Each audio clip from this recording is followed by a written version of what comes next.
That is it. This is Andi Purewal for Boxing News. I'm joined by Frank Smith here in Birmingham. Frank, that intro is staying in there for everybody to see. How are you? How's life treating you? Good. This is Clapback Friday. Clapback Friday. Hasn't got the same ring to it, has it? I need to think of something else because Eddie thought, I can't remember what Eddie made a mock-up, I think, of Saturday, but I can't remember what he nicknamed it. We'll give him his own little show, his own little segment on Clapback Thursday. Eddie will get his segment on there. I mean, he seems to be a running theme on there. He isn't this week, though, I should say. But away from all things Oscar De La Hoya, here we are, Birmingham. Your man Shabazz Masoud comes onto a Queensberry show, an away fighter against Liam Davies. Liam, the favourite going into this fight. Do you think people are writing off Shabazz, Frank? Yeah, look, I think it's a brilliant fight. I think it's a 50-50 fight. You know, Liam Davies is a big puncher.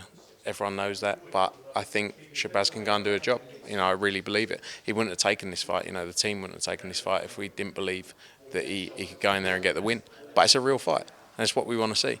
You know, and it's showing that the work we're now doing between us to make real fights between us is good for the sport, and long may it continue. And both men would agree that on paper this is the most difficult test to date. But with Shabazz specifically, he hasn't quite had that smoothest of runs of recently in terms of activity. He's had injuries, pullouts through illness. What gives you the confidence that this fight is the right fight, is the perfect fight for him to really introduce himself beyond that domestic level now? No, look, you can't hide away from the fact it's a tough fight. As we said, you know, it is a tough fight, but it's what we're in the sport for. You know, he obviously had the unfortunate period where he pulled out of the fight, I think, with the weigh-in around our Liverpool show. Then he got straight back out with the Next Gen show. I think it was 4 weeks later than that. He headlined there. It wasn't the strongest of performances, and I think he'll admit that as well. Obviously, this fight was originally supposed to happen in July, I think, but in Birmingham. You know, but he got a run out there. So he's been active. He's kept that activity up. And also, I think he's one of those fighters that when the pressure's on, when the big fights are there, he's going to step up. You know, but you can't shy away from the fact it's a tough fight. Of course it is. And you know, that's what we're in the sport for. That's what he's in the sport for. And this is his opportunity to prove and show why he deserves to be in the position he's in. If he was to be successful, Frank, and given the name of Liam Davies on his resume, would you then look to move him a bit quicker towards what might be European or world titles? I know that the IBO is on the line, but some people won't class that, as you know yourself, as a legitimate world title, if you will. Yeah, I mean, there's lots of things going on. You've obviously got in the division as well. Another great fight between us and Queensberry is the Peter McGrail-Dennis McCann fight as well. You know, that's coming up in December 21st. You've got Inoue, how long does he stay with the belts for? You know, if those belts free up. You know, we've obviously got Akhmadaliev's fighting for the interim title on the Monaco show as well. So I think the opportunities are there into 2025, you know, to go into big fights. And if they present himself, I'm sure that Shabazz would take them. On all things Akhmadaliev, as you mentioned, he's headlining that Monaco card. Frank, how puzzling of a situation do you find as to why he hasn't had the fight ordered with Inoue? Because I've spoken to Vadim, I've spoken to Muradjan, and they're as perplexed as anybody. Yeah, I mean, look, it is frustrating, I'll be honest with you. You know, we've obviously worked with the WBA to get the interim on the line here, and the winner of that fight will then... The winner of the Goodman against Inoue fight will within 7 days after start negotiations and confirm that they're going to fight Akhmadaliev next. I think the reality is someone, I'm not saying Inoue personally, but someone in Inoue's team doesn't want Inoue to fight MJ Akhmadaliev. I think it would be a tough fight for Inoue, and I think they know that. I don't think Inoue cares, as in I think he would fight anyone, but you know, it's always that balance between he is a superstar of the sport, of course, and I get sometimes decisions are made for the right of the sport. You know, in terms of like the first time that MJ didn't get a chance, I get it. Now it's the second time he hasn't got it, and Goodman's got the shot. I think, you know, we're in a position where he has to fight them. He has to fight them next, or vacate the belt. If he vacates the belt, fair enough, and you know MJ gets the full world title. But yeah, it is confusing. It is frustrating. But hopefully we can get that fight in the early part of 2025. I know he'd probably prefer to face Inoue, but listening to recent comments from Bob Arum, he suggested that there's going to be a big fight in America for him next year, which if he was to have a big fight, you would assume he might need an American counterpart. And then he's also been mentions of the Junto Nakatani fight, which would be a huge fight for Japan. With all of that in mind, would you think that it seems more expected or more reasonable to see now Inoue vacate, certainly at least for WBA title? I don't personally think that Inoue will fight in America because he generates so much money in Japan. Like, he's a superstar. Look at the gate. Look at Tokyo Dome with that fight they did. You know, like, he is a superstar. He makes so much money. This whole thing of he has to come and fight in America or he has to come and fight X, like, he generates tens of millions of dollars. Is the reality of it. So he's not going to come and fight here if he doesn't need to come and fight, unless it interests him. And then it's hard to make the numbers work, like the Japanese broadcasters, everything. If the fight's then in the US, time zones. And I obviously saw Bob say that, and then he said, well, we should start talking about the fight with MJ in April, so in Japan. So who knows? Who knows? You know, I hope that fight will happen next because I think it's a brilliant fight. I think it's the two best in the division. You know, I think MJ should have won that Tapales fight. You know, I think he deserved to win that fight. He didn't. And now we've been on the path on the way back, and he's been pushing for that fight ever since. So I'm confident we will see that in 2025.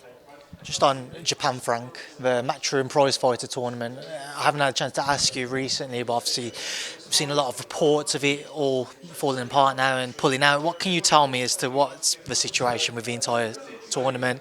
And yeah, Look, it's an ongoing situation, you know, a legal matter that will carry on. Unfortunately, right now it doesn't look like the tournament's going to happen.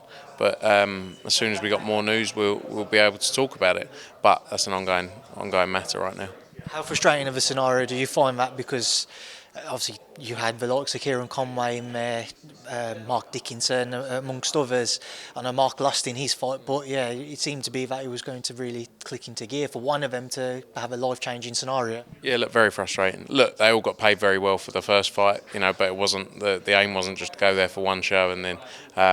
So yeah, look, it's very frustrating. We work very hard to try and get new things over the line, to grow the sport, to build the business, and yeah, one of those things that we have to see how things play out. Away from all things Japan, bring it back to this past weekend. Reece Bellotti, obviously I saw Eddie's comments that the Ryan Garner fight was proposed from Queensbury on the night after Michael Gomez Jr. pulled out. Did nothing come of that, I assume? No, I don't think so. So we're going to see what the plan is now with Reece working on what fight can be next. You know, it's more likely early part of 2025. You know, nightmare for him, but also a nightmare for Michael Gomez as well. You know, but you know, all a bit of a mad situation really. We've never really been in that position on the night of the fight, just a couple of hours before. Jack Catterall, I've seen in the most recent convention for WBO, they're saying that Teofimo Lopez's mandatory will be called in the near future. Confident it will be Jack who will be seen as his mandatory? I hope so. You know, you've obviously got the Barboza fight as well against Ramirez on November 16th in Riyadh. You know, so that's an interesting fight in that, especially amongst the WBO rankings.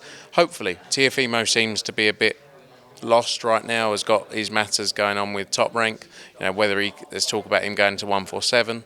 So I don't know. I'm hopeful that we get a world title shot though for Jack Catterall next, because I believe he deserves it. It was a great atmosphere in there on the co-op on Saturday. You know, first 4 rounds or so were quite cagey, but then really built into an entertaining fight. Fair play to Regis Prograis as well, because he kept coming. I think he hurt his ankle in the fight or in the latter part, but kept coming, didn't stop. You know, so it warmed up into a brilliant fight. But yeah, hopefully we get Jack Catterall that opportunity next. Most people would agree that Jack was the rightful winner on the night, but do you feel like the scorecards didn't do Regis Prograis justice? Yeah, I mean, you probably had like one of the rounds, there was the multiple knockdowns, wasn't there, as well, you know, 10-7 round there. I mean, I think Regis deserved to win a few more rounds than they gave him, for sure. And it goes back to the point of, I do think when the scorecards aren't really where they should be, or where the majority think they should be, there should be an explanation into them, not just in British boxing, but any of these governing bodies. You know, I think that's definitely something that needs to be looked at. You know, because you might be able to explain, actually, this is the reason why. But I haven't actually seen a copy of the scorecards, actually, to see which rounds maybe didn't go the way they should have done. But I think more does need to be done on that side of it. Again, the right man won, you know. So, but the scorecards do also need to be looked into, for sure. Moving away from Manchester up to the heavyweight division, obviously I'm sure you've been asked already. Mr. Frank Warren's suggested that the Dubois-Joshua fight, the rematch, will not be taking place next, or he'd be surprised if it does. Is that the case? Would you be surprised to see that rematch take place next? I think it's more a case of, Anthony Joshua is the most important fight of his career, whatever he chooses to do next, and he needs to be 100%. And for a fight to take place in February, AJ wouldn't be ready to fight in February, which would then make the Dubois fight tough to do. Dubois has got to keep his momentum, understandably. He's gone in there, got the win, so that's 6 months, but AJ unlikely will be ready for February. So, we have to see how things play out. There's big fights to be made. You've got the Fury-Usyk fight as well. There's always going to be talk about Anthony Joshua against Tyson Fury, regardless of all the various results, and that remains still the biggest fight in the sport, I believe. Or up there amongst those, regardless of belts, wins, losses, etc. So I think let's see how the next few months play out and go from there. So Frank said as well that he'd heard AJ might be carrying a little bit of a niggle, if you will. Do you feel like there's an injury, or not feel, but is there an injury keeping AJ out of the gym at all? I think it's about him being in his peak physical condition, and obviously fighters get injuries, fighters get niggles, and it's more about not being ready for that period of time, not being able to get back into a proper training camp. Look, it's a brutal sport, both inside the ring on fight night, but in build-up as well. And fighters go through a lot, so that's really the focus, making sure he's 100% and can go back into training camp 100% ready, rather than put himself in a position where he's not ready. He's made no secret of the fact that he wants to become a three-time world champion, and on paper the easiest route to that would be the rematch with Daniel Dubois. However, say if Daniel fights somebody else at the beginning of next year on that February day, if he was to win, whoever that is, you expect to see the Bellotti-Garner final eliminator then called by the IBF, so it becomes a bit of a waiting game then for AJ.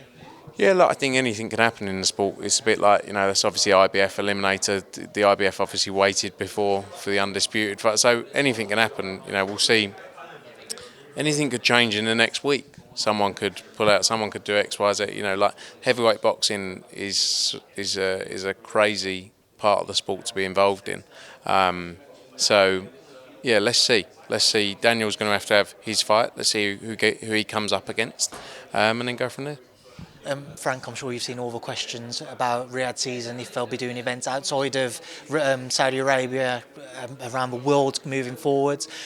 Asked Eddie and I've asked Frank amongst others, but now the Financial Times released a report where they've said that Saudi Arabia's public investment fund will be looking to drop their investment in events outside of Saudi to between 18 to 20%.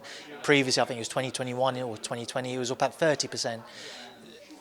Is there going to be a cutback on spending from those involved in Saudi Arabia for shows outside of the kingdom?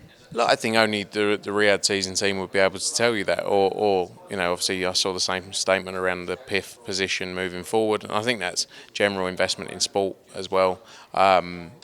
So it's who knows? It's great things that are happening with Riyadh season, whether the fights happen here, whether we saw great nights at Wembley, in LA as well, at the BMO Stadium back in August. We just want to see the best nights in the sport wherever they take place. Riyadh season are doing great things, and I'm sure they'll be able to tell you what their plan is when you see them next. Have you had any assurances at all on that front, though, in terms of further investment outside of Riyadh? No, not really. I mean, I don't think it's a discussion around, because boxing is very different to any of these other sports. It's not like it's not a league. You don't know what's coming up. Boxing is very much, as we know, fight by fight, show by show, what makes sense here and there. So it's very different to a lot of these other things that you maybe compare it to, where it would be investment in a sport as a whole in another territory. So I'm not too sure of the exact details, but the passion remains, I'm sure, for boxing. And they've done great things in just a year now, and I'm sure it will continue. Just to quickly get your thoughts on a few topics before we wrap this up, Frank. The return of Boots and Bam next weekend, double headliner out in Philadelphia. What are you hoping both men show? Look, I think, Boots wants to go in there. He's obviously had the fight against Karen before. He wants to go in there and put an even better performance in and take him out early. Bam, a special fighter. He's shown that. He's been in against the best. This is his WBC mandatory, obviously. He wants to go in there, get a big win. It's going to be a great night. I'm glad they're both on the card together. These are two pound-for-pound fighters, I believe, who will continue to rule the sport for years to come. Two very young men going in there, and a great night in Philly. It was a great night at Wells Fargo Centre back in July, and excited for what's to come. I know he signed a 3-fight deal initially, but let's say he comes through Saturday unscathed and you were to deliver him a big fight, whether unification amongst other things, will talks then look to progress to try and extend his deal in the immediate future? Yeah, look, we're always talking to fighters about new plans, where things are going. Sometimes we sign 3-fight deals after a fight. You rip it up and do a new 3-fight deal. So there's always those discussions going on. Fully focused on Saturday night, and then we got to deliver unifications. Ask on the front. Saturday. Next. I have to ask on the front. Unless you was planning on travelling between both, that would have been some journey, Frank. But I have to ask on Bam as well. I've seen him mentioning the Nakatani fight. That could be a huge fight. Huge fight. There's huge fights in Japan for him. That's something we've looked at as well. We obviously work with Mr. Honda as well with Bam. So there's big fights to be made out there. He wants all those big fights. Bam isn't really interested in small fights. He's not like I'm not saying other, but those sort of waiting around fights. He just wants the big fights back to back to back, and that's what you'll see him in. Rumours of a deal for Josh Taylor on the table, Frank. Is there anything in that? Rumours. Again, I don't get the rumours anymore. Without having access to X, Twitter, whatever we want to call it this week, I don't get those rumours anymore. So could we make those rumours reports then, or anything? Is there anything in there? Rumours, reports, it's all the same, isn't it? It's all the same. Frank, also just want to get your thoughts on Katie Taylor, Amanda Serrano too. What type of involvement have you guys had with that fight and with the ongoing legal battle with MVP? Not really. I mean, look, we obviously represent Katie Taylor. We have done from her professional debut. She's someone who means a lot to us. I think the journey we've been on together has been unbelievable. What she's done for the sport as a whole is sensational. It's a massive fight. We'll be there, but it's an MVP event. I mean, the relationship, it's quite public around the Jake Paul situation. That continues. Nothing really changes. What are you expecting to see in that main event? In the main event?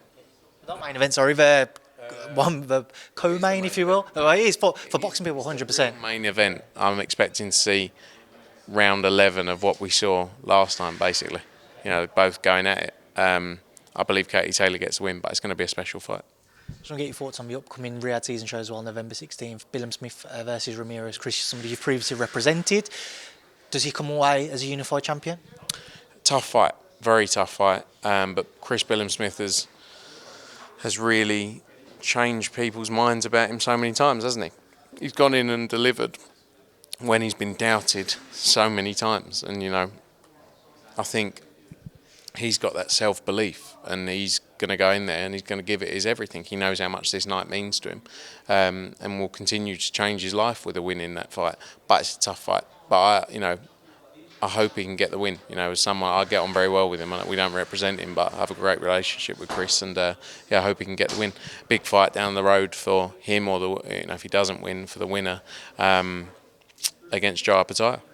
So that's what I'm interested in. So a lot of boxing fans are interested in Frank, and we will leave that there now because I'm going to be a busy man. Thank you for your time. I'll see you tomorrow night, and yeah. Good to see you, mate. Cheers, Frank.